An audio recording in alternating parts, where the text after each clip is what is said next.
Hello, good evening, everyone, or good morning, or good afternoon, depending on where you are in the world. We have people joining from all continents, it seems, this evening, so that's good. Just checking that our presenter is ready and that the mic is working, so we'll have a quick mic check. Yes, good afternoon, morning, evening, night. I am ready. I will. Okay, wonderful, wonderful.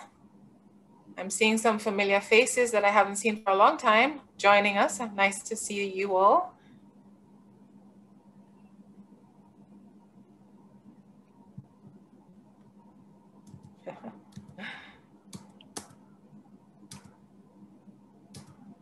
Okay, we'll just wait a couple more minutes and then we'll begin. 2 more minutes.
Okay, I see our numbers are steadily climbing and I think we can begin now.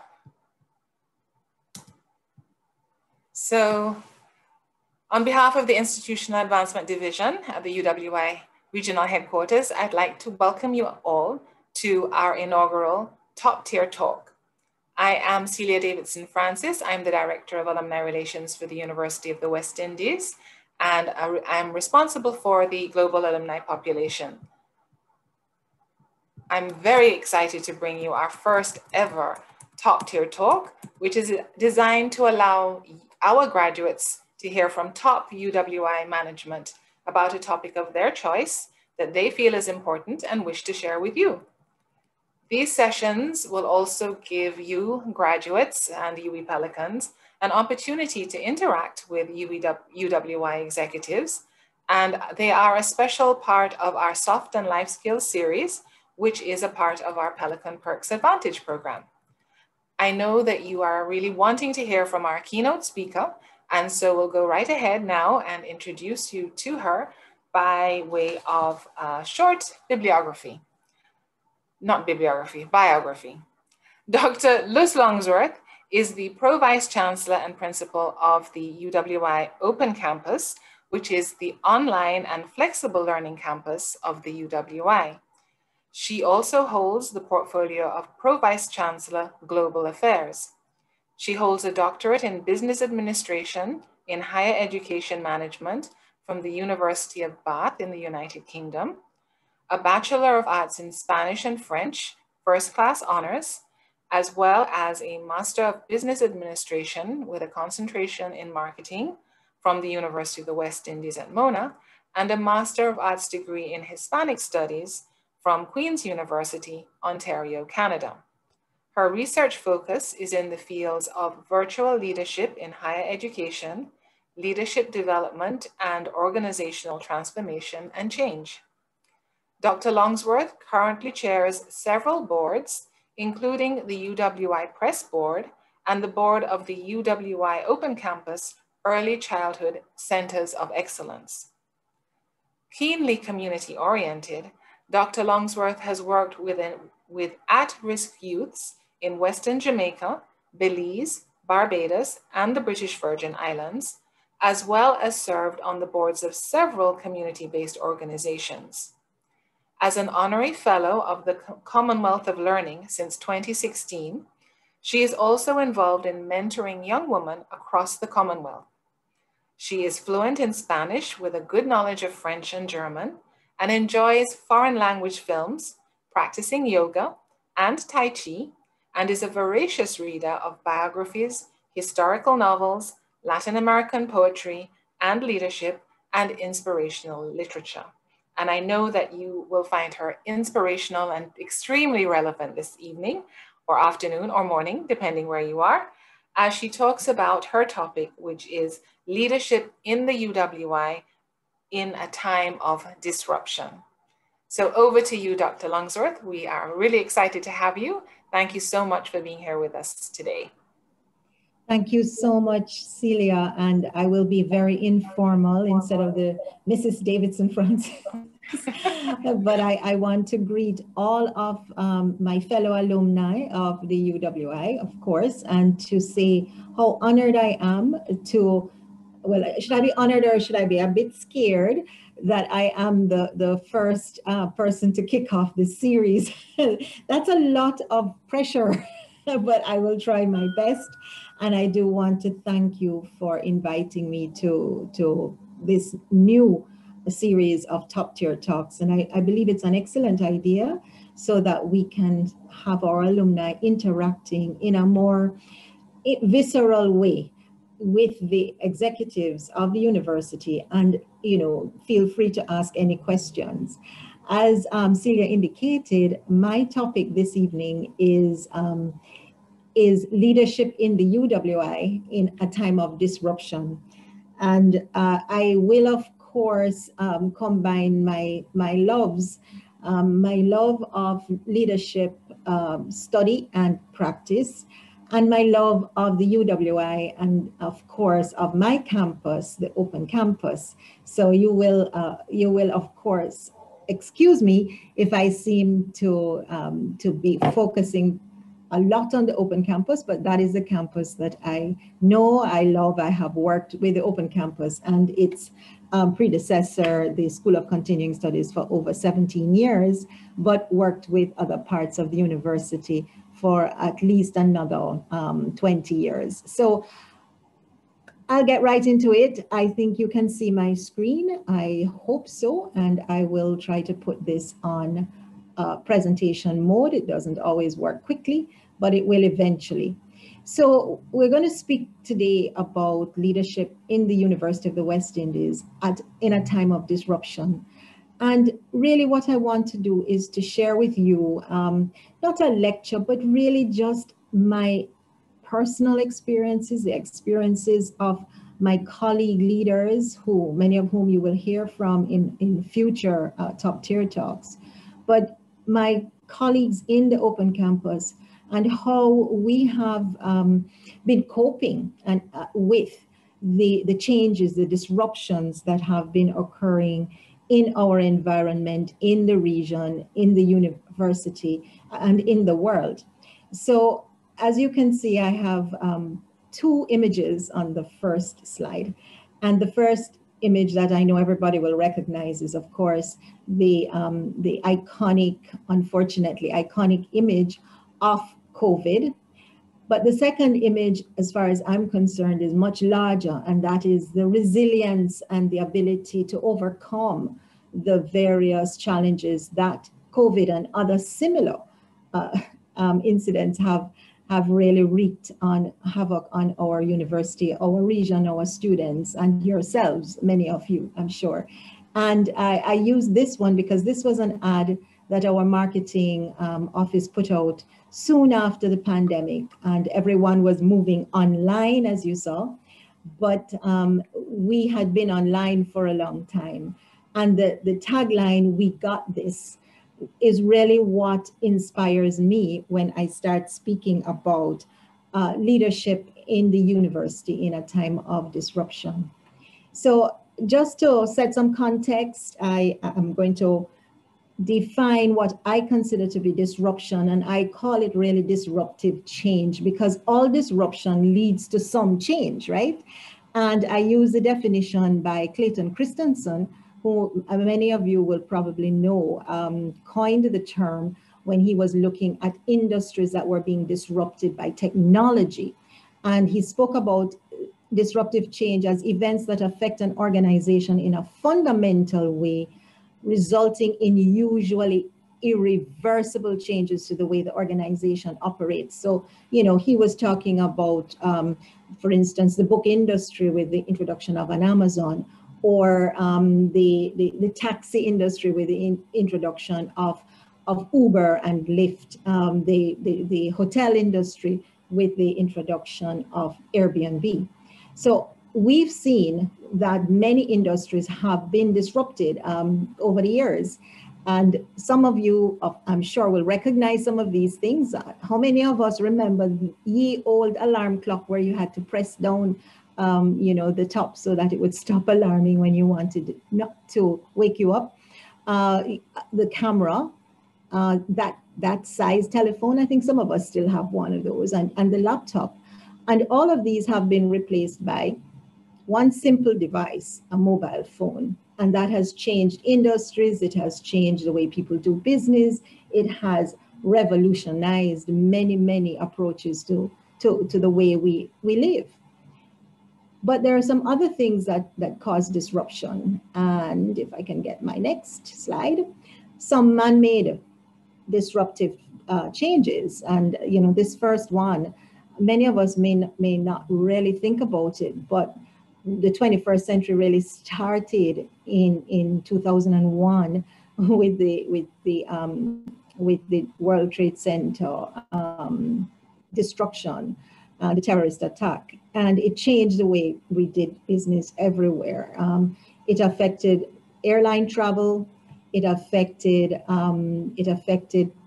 how businesses worked. It affected how banks worked. It affected industries such as the offshore financial services industry in many of our countries that were actually obliterated by the new anti-terrorism regulations, anti-money laundering. All of those have changed the way we operate in this region.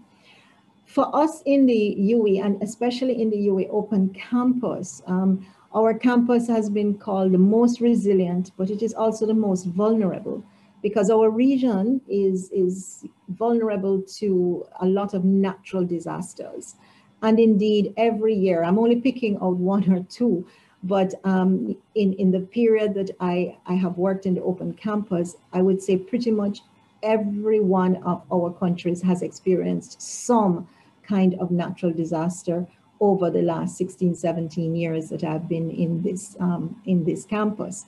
And I wanted to point out to some of those disasters that have actually created what Christensen speaks about, an irreversible change in how we do business. And the first one that really comes to mind is what happened in 2017 with Hurricanes Irma and Maria. At one point in that year, we had 9 of our sites on lockdown or destroyed. And I was the principal. You can imagine how our staff felt. These pictures that you're seeing on your screen are taken by our staff member who went to the site in Dominica the morning after Maria passed. And this is what he met, and these are the images he sent to us from Dominica. And as you can imagine, we thought, many people thought that this was the end for us. So this, however, created a lot of change, and I'm going to speak about it, and change that has, while it was hard and while it was you know, heartbreaking and painful, many of the changes that we had to implement in order to survive have really, really been important in coping with the more recent disasters of COVID in particular. Another example, again, is Hurricane Dorian, which was in 2019. Again, another super Category 5 storm, but it did something quite unusual, which was to sit over the Bahamas, the Grand Bahama in particular, and Abaco Islands for 3 days at intense speeds of 4 and 5.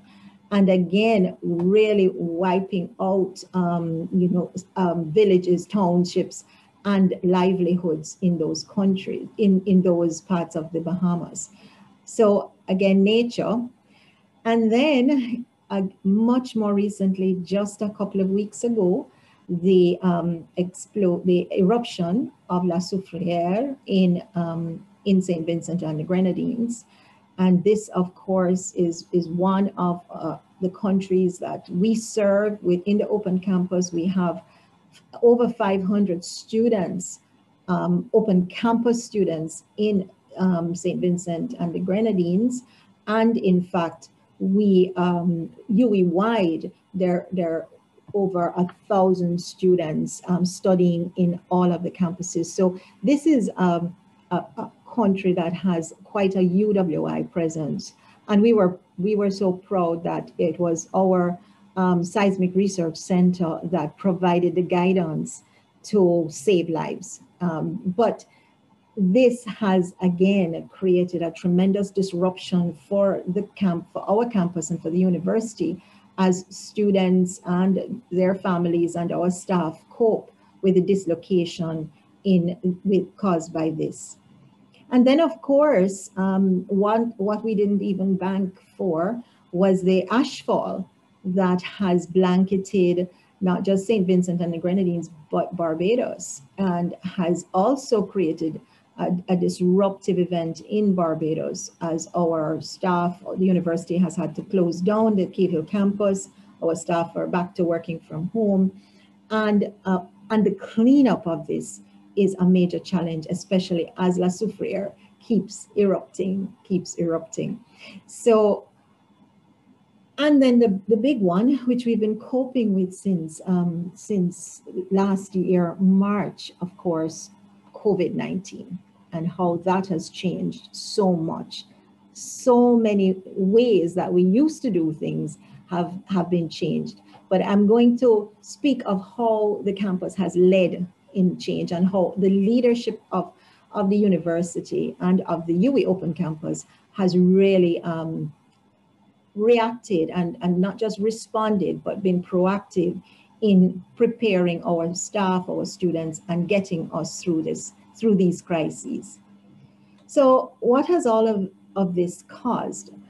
From 2008, our economies in the region have been in recession. We've been slow to come out of recession. All of these annual storms and floods and so on have led to continued economic recession. We've had incidents where countries have 200% of their GDP wiped out, 50% of GDP by a storm.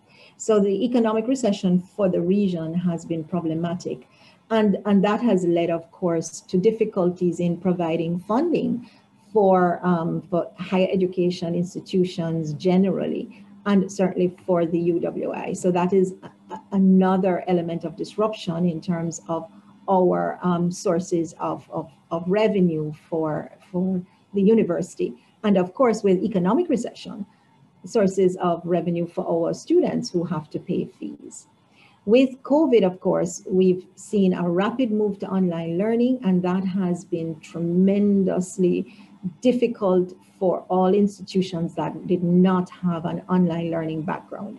But luckily, your open campus did, and we have been able to support our colleagues, and I'll speak a little bit about that. But that has been a real sea change for higher education, this move to online learning.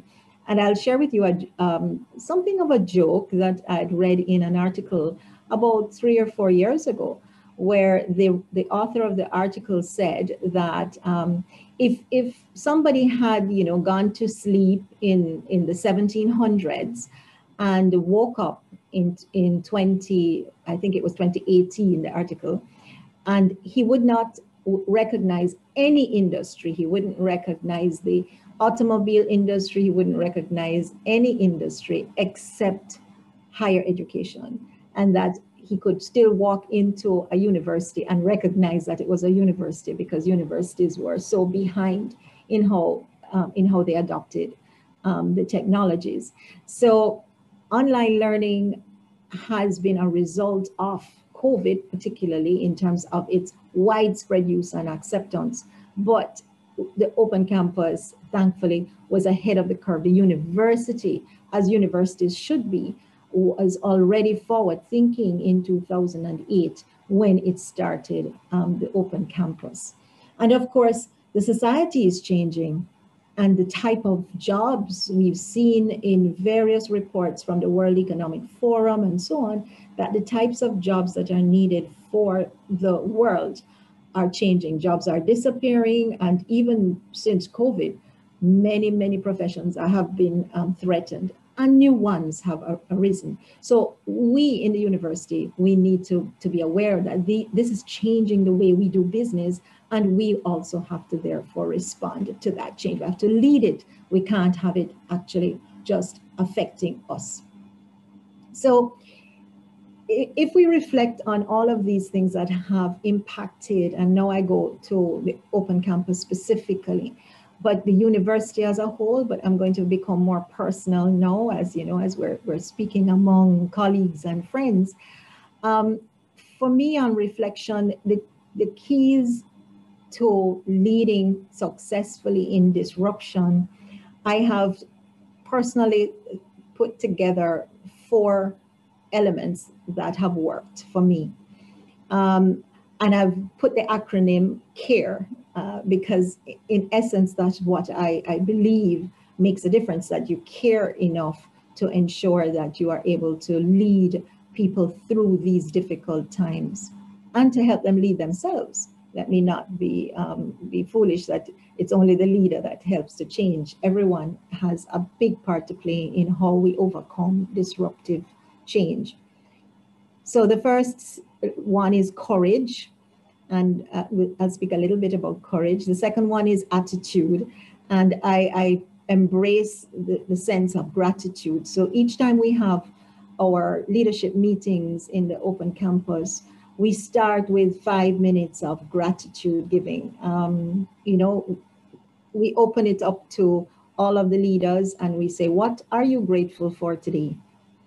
And when we first started, it was a little, you know, it was a little embarrassing, I think, for some people. But now there are people who can't wait to say how grateful they are for their team or for, you know, someone coming through for them in order to get something done. Sometimes it's just gratitude for life, especially in times like these. And this has helped us to bond as a leadership team.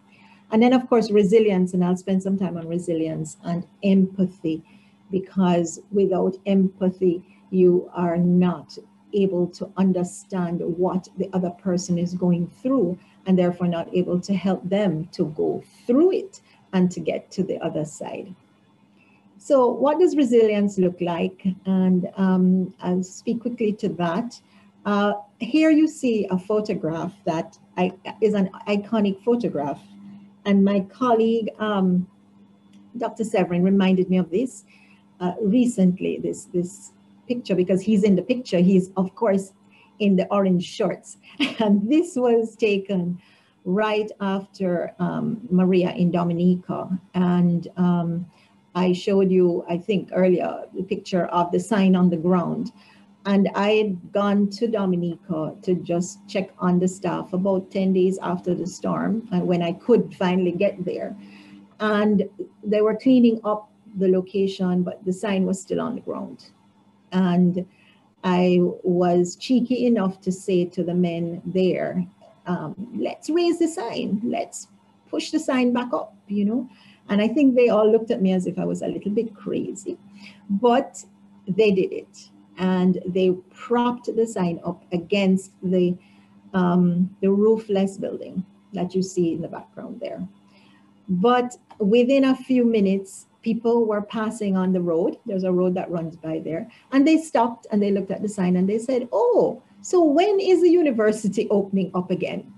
And that made me smile, because in the midst of what was total devastation of the entire country, that little bit of hope was so important and galvanized our staff and our students to feel that there was a possibility that we would be able to come back, but not necessarily come back, as I say, but to bounce forward after we had our recovery. And when I say bounce forward, I'm going to just share this book with you. It has been, for me, a very inspirational book. It's called Bounce Forward, The Extraordinary Resilience of Leadership by L. Alison Napolitano. And very quickly, just to share with you her model of resilience or of bouncing forward, which I have embraced and adopted in my own practice of leadership. She speaks of the 3 R's: relationships, renewal, and resonance. And of course, you have to have leadership core capacities. You have to have those so-called hard skills.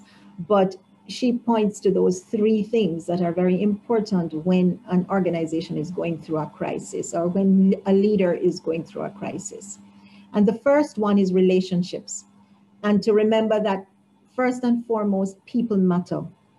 So when COVID hit, for example, it was our people that the leadership team turned their attention to first of all.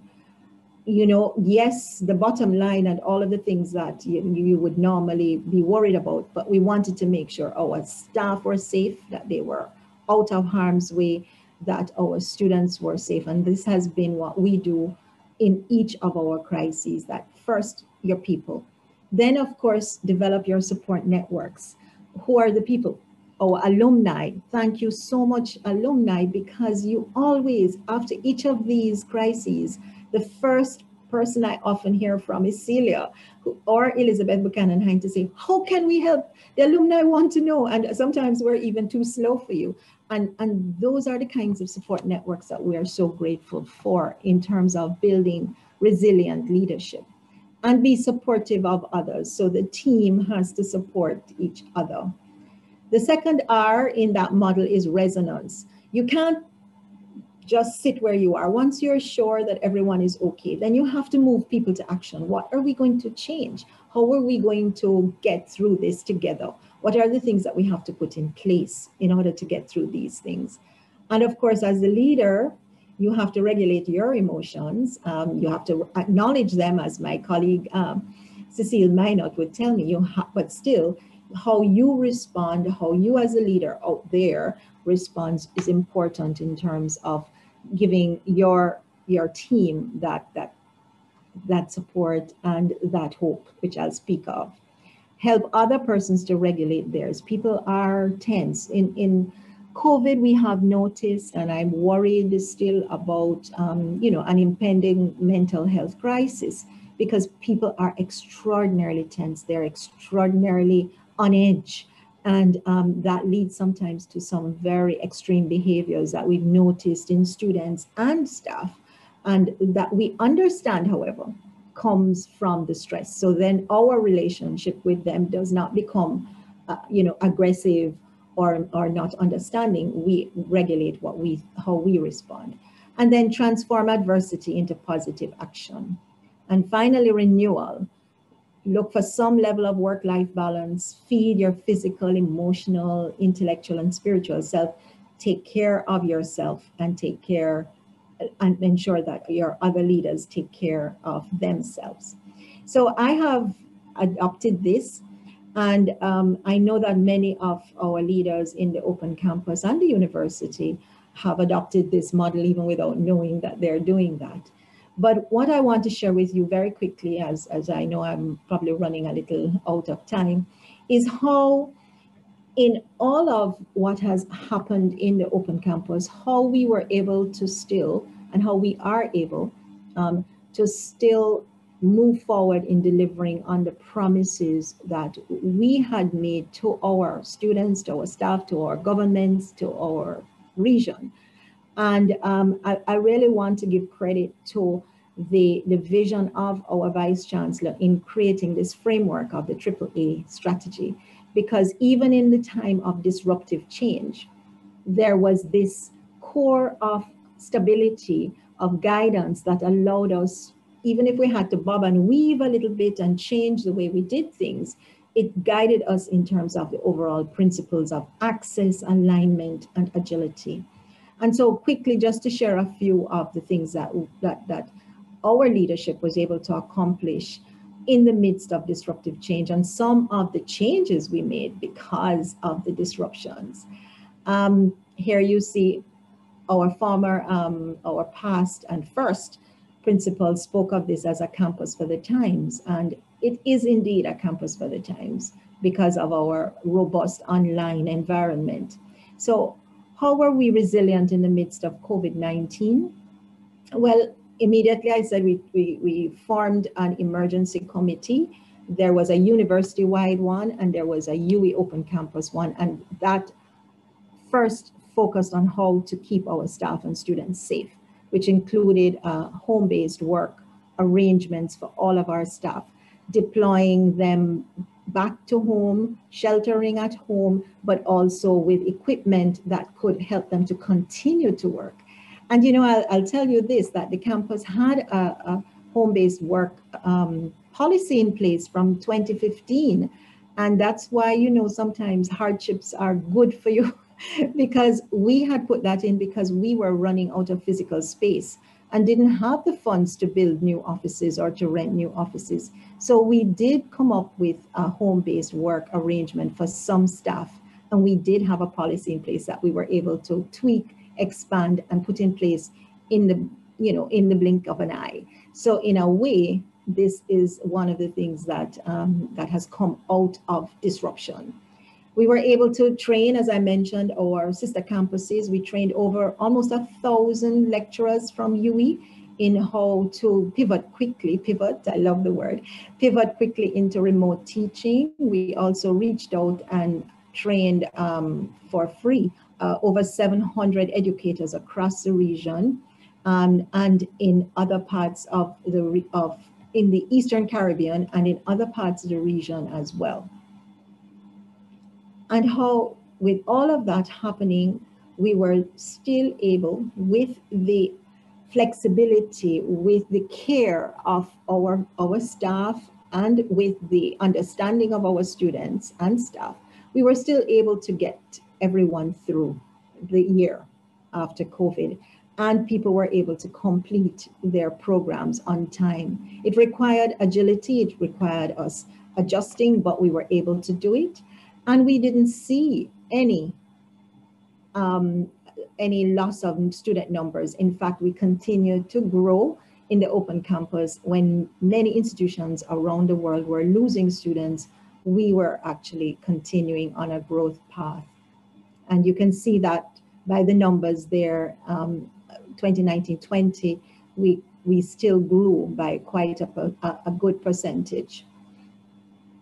And this is also our continuing and professional education center. We see that their growth has also continued despite COVID, and that's because of how we were able to respond to ensuring that we could really have business continuity. So in the area of access, we were very pleased that we were able to manage that, and not just manage it, but to excel and even to innovate, because we had our first all virtual graduation. And that was a tremendous success. We had more students than we'd ever had in the face-to-face graduations presenting themselves. And it was an amazing, amazing event. And I really have to praise our registrar and her team and our IT team for the work they did along with UATV.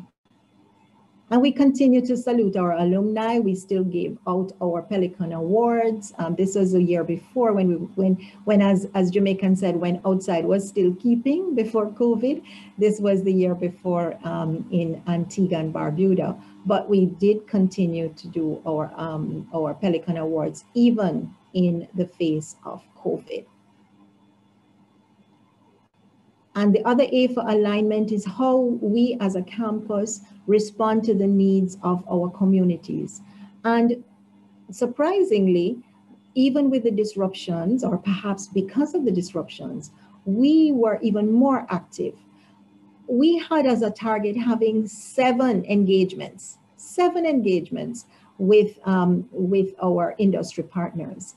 But because of the strength of our online environment, we actually had 65 in the year engagements with private sector partners, government, academic conferences, seminars, symposia.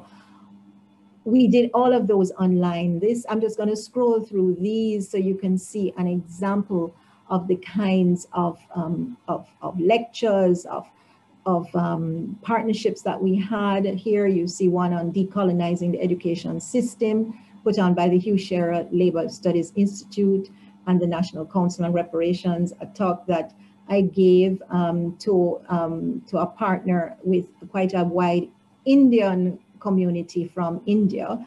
And we did so many of these that focused on the pandemic, the wellness and well-being, and so on.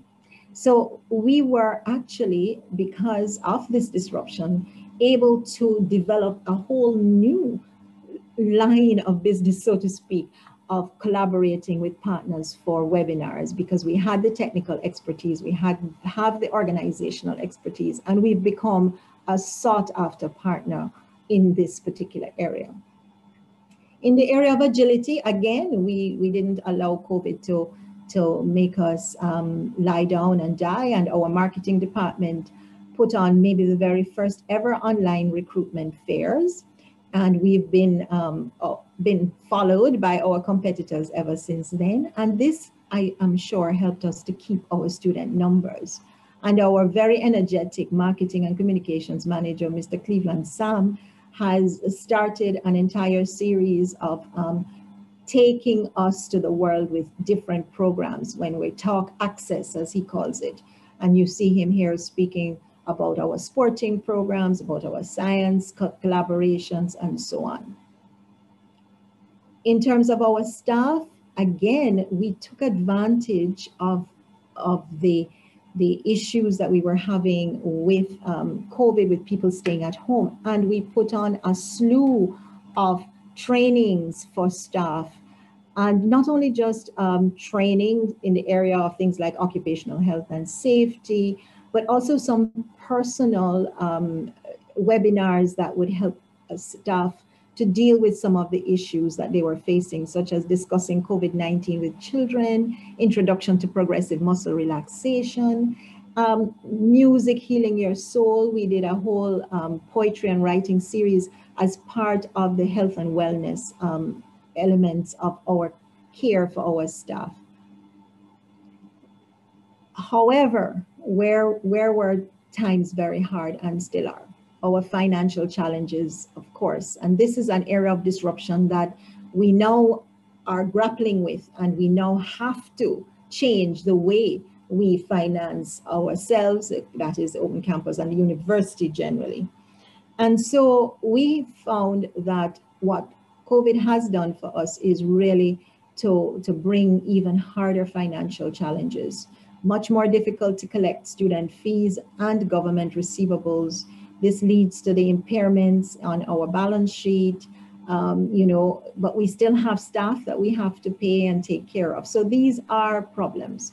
But I can assure you that our campus over the years, we have, out of difficulty, we have learned how to manage well within our budgets. And again, this is how disruption can make you stronger, because we have always had difficulty in collecting what has been promised to the campus over the years. You can see in the orange line is what we actually spend, and the blue line is what we were budgeted to spend.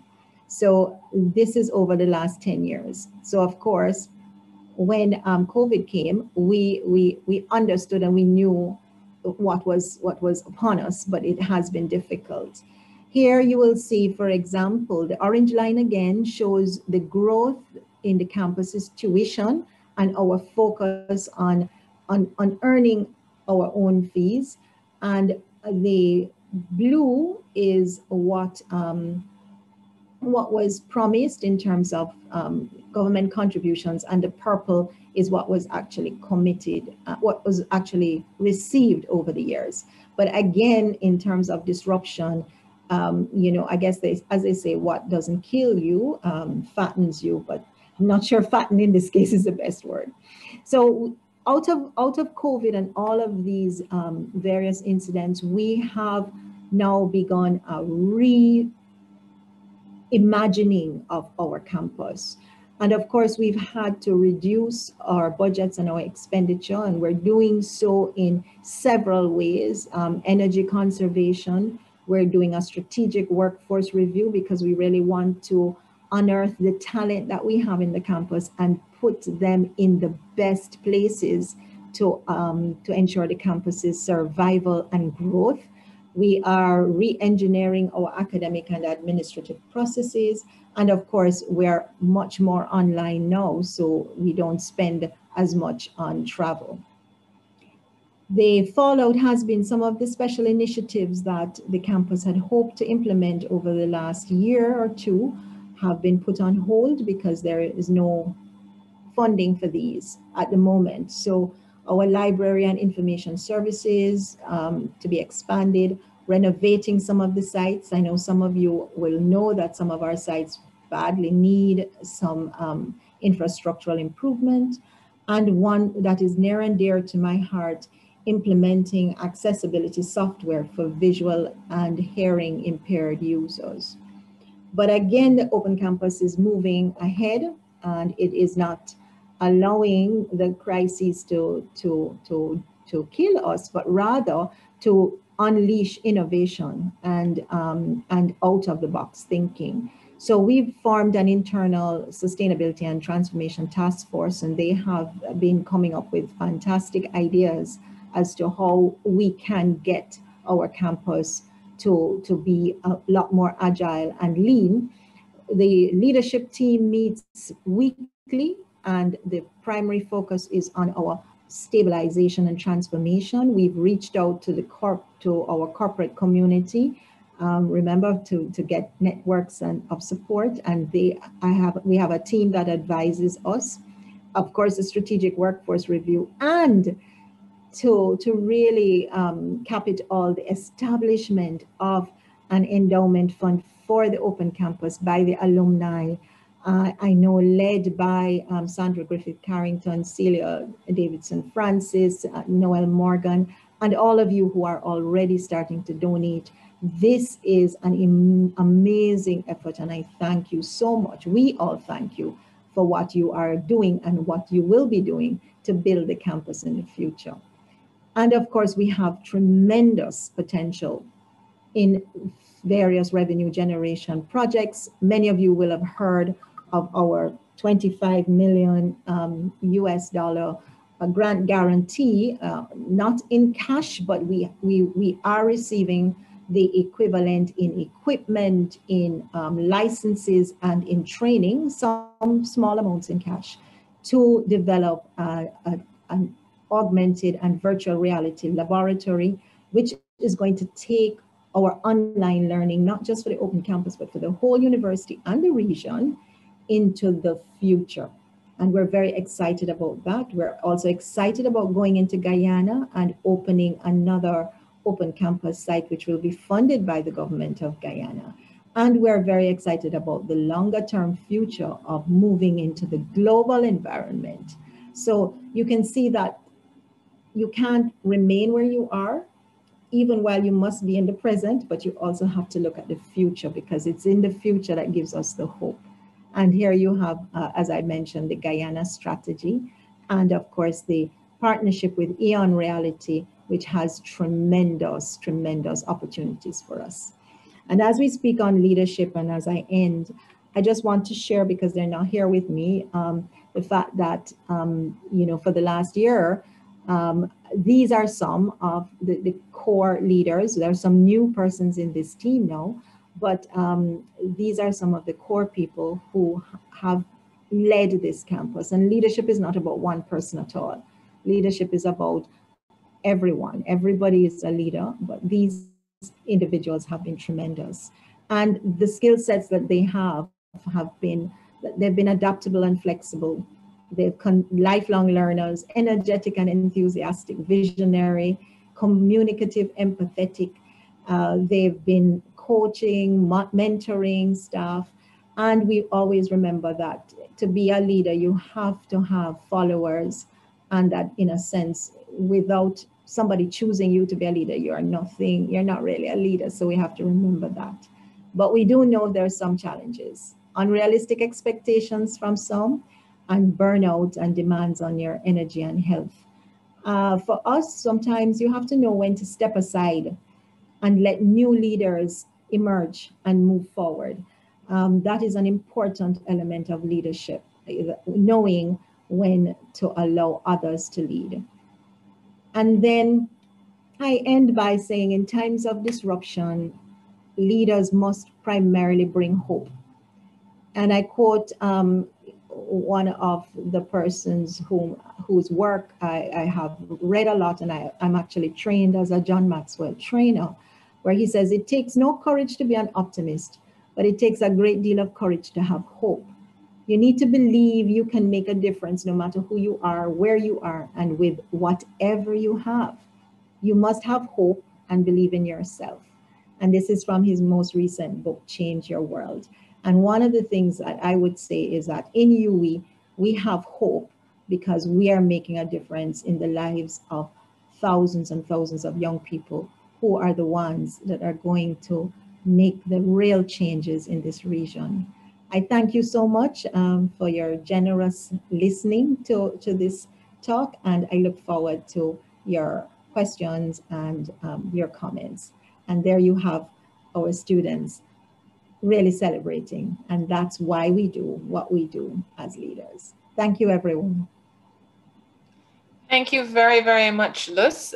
And I know that many people, we've been getting comments and questions, but I just wanted to touch on the point that you made as you ended about how important it is to have hope.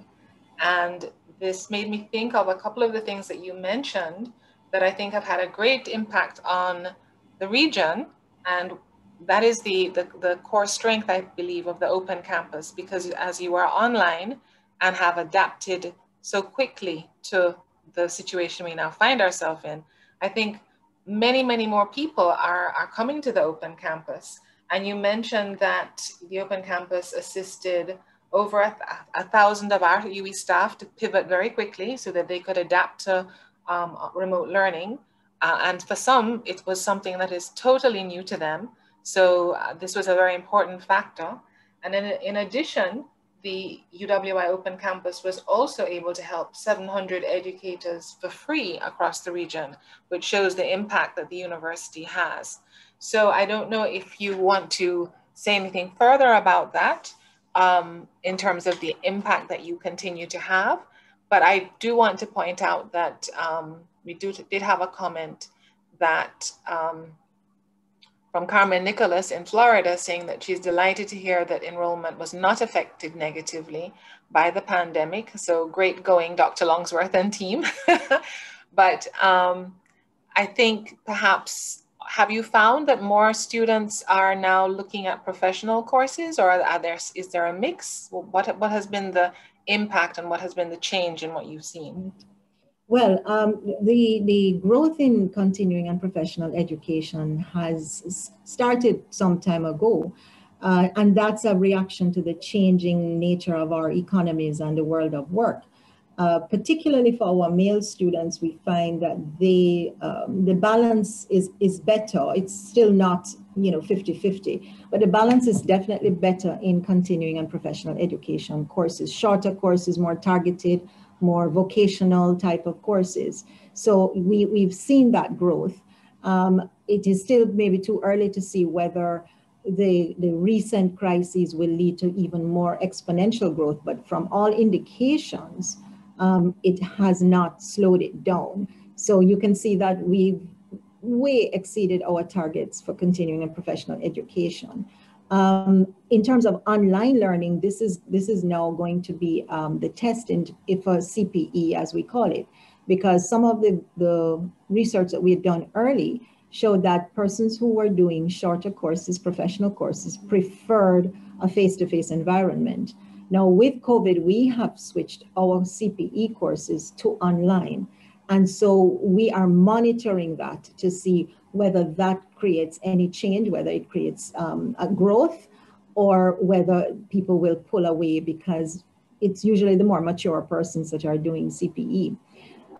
One of the things, though, that we've noticed is that we're able to now reach beyond our normal target market, and we're able to group classes. So perhaps we might have had maybe 3 persons in one island and 5 in another. We're able to, through online, to group those people.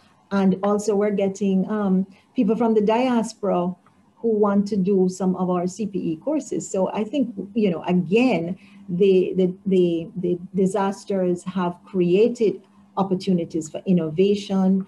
Our staff have been able to pivot, pardon the overuse of that word, but it really is a nice word, in order to address these needs. Okay, wonderful. I have a question. Well, it's 3 questions actually, and comments, but I'll just read it and you can respond. I found the attitude of the leadership of UE always to be most forward-thinking, most innovative, not always translating though through to coordinators and tutors, to the point of technological dyslexia. How are we looking at technology? Is UE looking to do away with BBC and training tutors? Also, open campus, the student demographic is not sufficiently represented in the marketing of the open campus. I imagine that's what you meant with the more mature students. And well, I'll leave that. There's more, but let's deal with that first. Yes, that's Dario. Thank you so much for the questions. 3 questions, right? Thank you for the compliment to the leadership. And yes, indeed, you know, we're not going to be able to change everyone, but we do train every tutor and every coordinator who we employ to do the online and support. They are trained. Now the issue is how there will be those that are resistant, but we do monitor it, and you know, we try to ensure that the best persons are put in place for our students. In terms of changing the technologies, of course, Daria, as soon as the technologies come that are affordable, because that's another thing that we need to look at.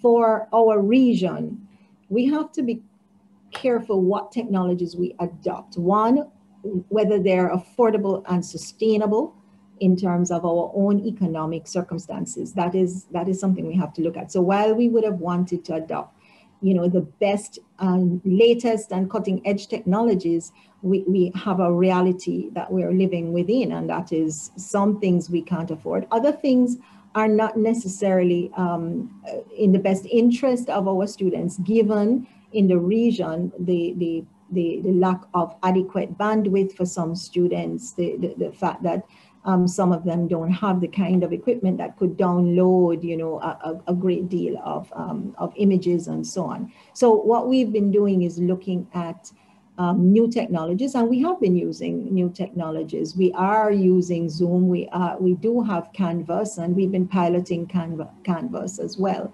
So we're looking at the new technologies, and the new relationship that we have with Eon Reality is going to make a difference, because that is new technology that will be able to create courses, images that will engage students even more, that will give you a 3D experience, that will give you the ability to have an augmented reality, virtual reality, access to courses. So we are embracing the technologies, but yes, we do have the challenge of cost, right?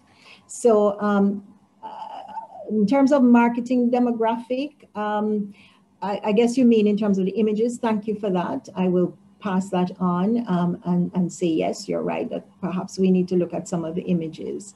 And indeed, the future is that we will have to grow, and we'll have to grow outside of our region, because we're a small region. We have a big product, we have a great product, and in terms of our financial sustainability, it's going to be very important that we are able to to grow our enrollment and to move into the international arena where we can have access to more funds. So we will definitely be growing, and at the moment there is a business plan being put in place for that next phase for the open campus. Okay. Thank you. That's yes. that.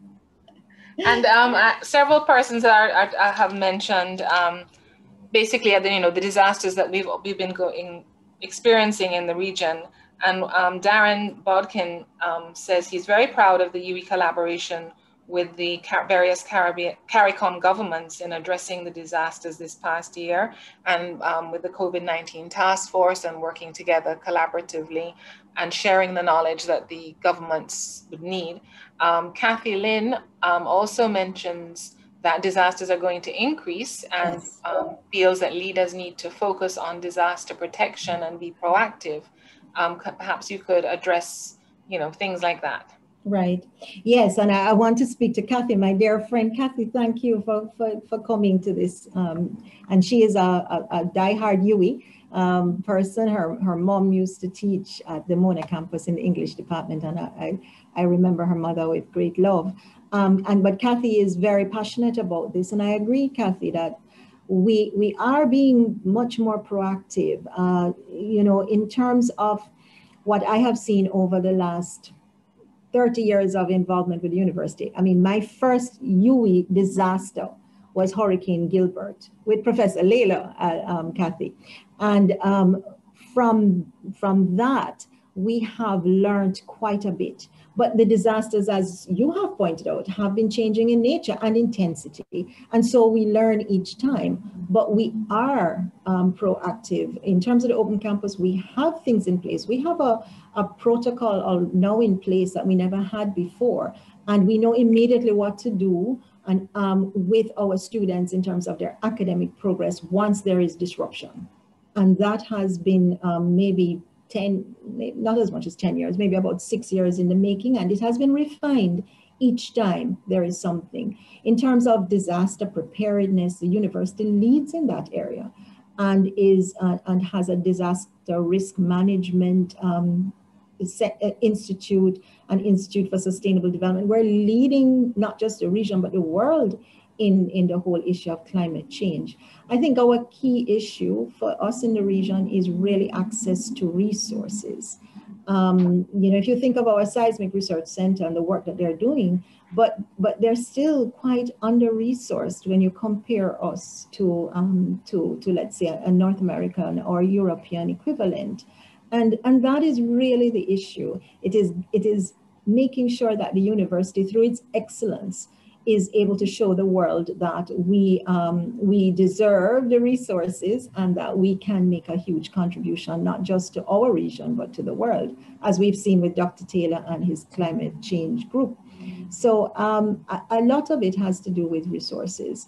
But I think that through our global push, the university is being recognized. And we actually lead all of the universities in the International Association of Universities in the climate change research agenda. So it's, we're still a relatively young university by standards, but I think we're on the right path for sure. Absolutely, absolutely. We have a question now from Gersha Pierre, who says, Dr. Luz, has the disruptive model of leadership adopted in response to the pandemic with its need for speed and adaptability affected the level of stakeholder inclusion in decision-making, particularly the inclusion of students and faculty? Has leadership been forced to become less inclusive? I would say no, Gersha. I know, and let me speak from what I do know. I know that in our response to the pandemic and in other crises, that our student representatives work hand in glove with us. When we formed our COVID task force, the Guild president and some of her executive members at the time sat with us every Monday morning at 8 a.m. for our 2-hour meetings as we worked through issues. And the Guild has been a constant partner with us. In terms of faculty, as you know, we have reached out to our staff all the time. We had town halls. You've seen some of the things that we've done to keep our staff involved, as well as our tutors. And I know the other campuses have had similar experiences. No, so I wouldn't say that we've been forced to become less inclusive. In fact, we've had to be more inclusive because the decision making at this time is much more difficult when you're looking at, such a wide range of people that the pandemic and indeed all of the other disasters affect. So I think it has actually forced the leadership of the university to move into a more inclusive model. But I can only speak for the open campus when I say that you never get it 100% right. And sometimes some people feel that you should have consulted them on some things. And there are times in leadership where you have to make a sudden decision, and then you will have to share with others. But for the most part, most of the transformational decisions have been shared, have been worked through, have been discussed with our stakeholders. Thank you so much. Yes, and I think it's really important that UE continues this consultative process agenda, which it has, because it really, in terms of the alumni as well, helps keep people involved and aware, and hopefully will result in lots of donations to the new campus, Open Campus Endowment Fund. Yes, please. Michelle Watts wants to know, how are you addressing formal assessment of students' exams? Have you transitioned to online assessment with the requisite quality controls? Yes, no, thank you for that question. I actually addressed this to another group of people last night, and they were excited. Again, what comes out of a disaster like this is innovation. And because of the difficulty of having people sit down and do the exams, like you and I remember from the good old days where you're in a room with hundreds of students writing an exam, what the Open Campus has done, and we piloted quite a lot for the university, is to really reimagine how students are assessed. And this is something that educators have been saying for decades, that sit-down formal exams are not the only nor the best way to assess a student's learning. So we have actually come up with what we call in-course assessments as an emergency measure, which has been approved, and with all the necessary quality assurance checks and balances. And we've been finding that these methods are actually leading to some very good outcomes for student learning. It's still early days, and as you know, you need to assess your assessment and the outcomes for the student learning in a much more formal way. But we're finding that our students are doing quite well.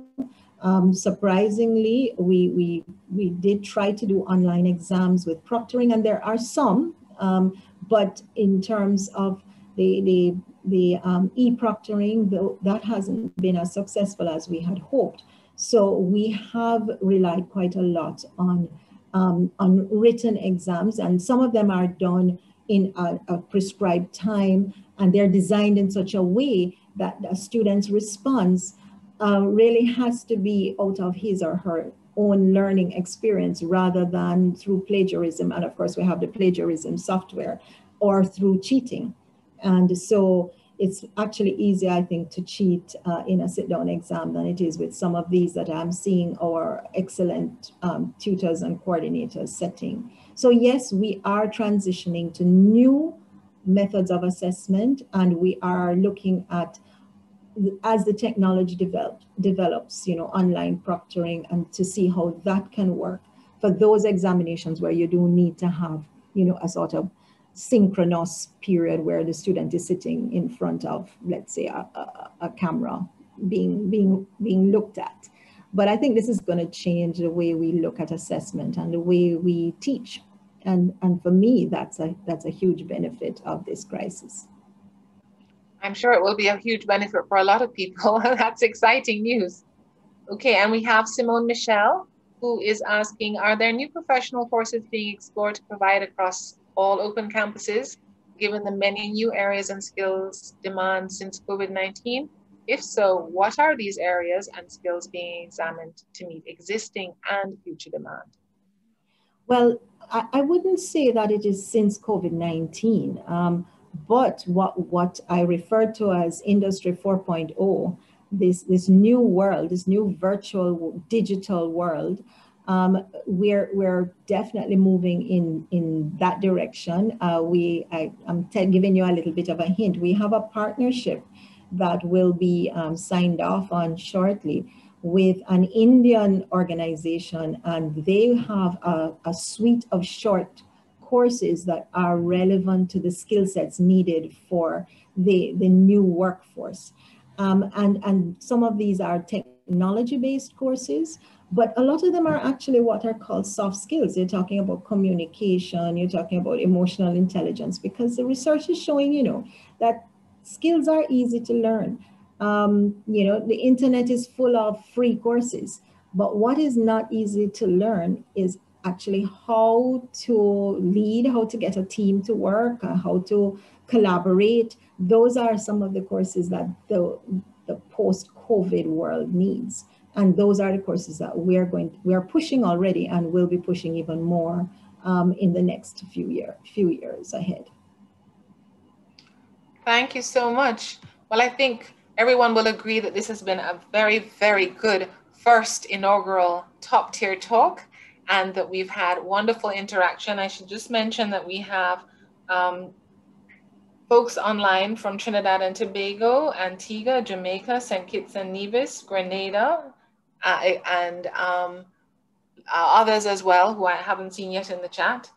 But I think we have all learned a lot, and I would really like to sincerely thank you, Luz, for taking the plunge, leading us off in this new series. But from the reactions of everyone, I think they really appreciate the fact that the university and top tier management is welcoming this new interaction with students, with alumni. Yes. And I look forward to having others come and share as well. I'd also like to take the time to thank Karina Dice, who is a campus alumni officer at the Mona campus, who always helps with these webinars. And to thank, of course, Sandra Griffith-Carrington, who is always a great support. I've dubbed her Supportive Sandra, and she knows why. And I'd like to thank as well, oh, Barbados is saying, yes, we're here. Barbados is on the line too. So thanks to everyone for tuning in. The session has been recorded and will be available. And we hope that you will continue to keep this interaction going and to let us know what your concerns are, what your suggestions and recommendations are, because the alumni are an important part of the UE family. And it's great to know that top leadership are concerned about what you think and want to know about your ideas. Oh, I see that New York is on the line as well. Everybody is showing now. If I may, Celia, before you sign off, just to say thank you to everyone for your very, very thoughtful comments and suggestions, recommendations. We want to thank you for the support. We feel the support. Many times you may not hear enough from us, but I'm really happy that we'll have this kind of forum where you can interact and see what it is that we're doing on the ground, because I know sometimes it seems that you don't know what UE is really doing, and I'm happy to have shared some of the things the Open Campus is doing. Let me just say thanks again to the alumni for the launch of the endowment fund. One of the major issues that worries me about our region is how our students are going to be able to continue to afford their education. And this is an area that, every civilization has had to deal with. All the US and Canada, there are foundations, endowment funds, many of those are old institutions. So you're actually building for the future, or I think as Sandra puts it, that it's your legacy, and that when those come after you, you know, they will find that we have been faithful to them. So we may not see it, but I really applaud you for starting that first step towards building a solid foundation for future UE graduates. Thank you so much. I know Sandra has all the information about the endowment fund, which she will be happy to send to you. But I just want to express my thanks and thanks on behalf of the entire UE leadership for the support of the alumni in all times. Thank you so much. Thank you very much, Dr. Longsworth. It's really been a pleasure. I'd like as well to echo and thank everyone for joining, most of whom are alumni of the institution, and we look forward to many more. So I'll say goodbye to everyone. Continue, please, all of you, to keep safe until we meet again. Have a good evening or morning. Bye, everyone.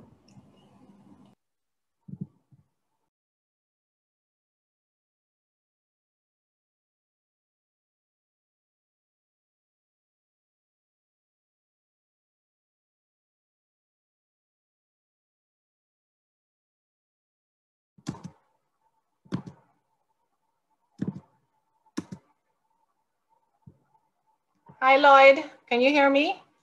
Nice to see you. I'm not hearing, but nice to see you.